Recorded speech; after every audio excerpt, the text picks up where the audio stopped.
I'm obsessed with making homemade pasta and pretty much make it every single week when I have guests over for dinner parties.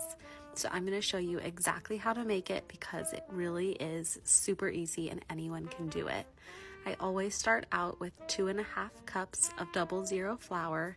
I get mine from Amazon, and then 4 whole eggs.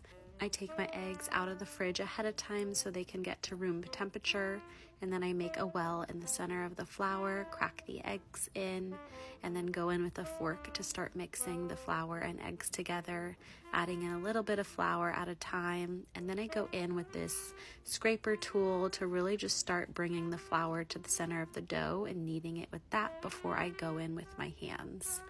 An important note as well is to make sure to take your rings off before you go in with your hands.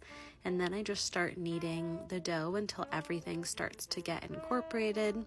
Your hands definitely do get dirty at this point. I tried to show as much of this part as possible so you can see the actual process in real time.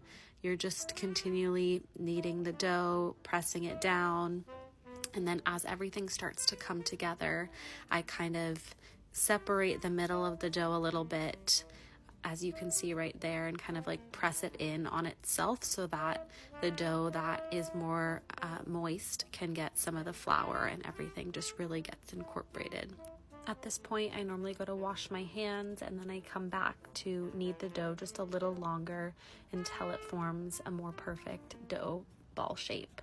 And then I always do the thumb trick where I press my thumb in, and as long as the dough bounces back, you know it's ready. I normally refrigerate my dough for at least 30 minutes just so everything can come together.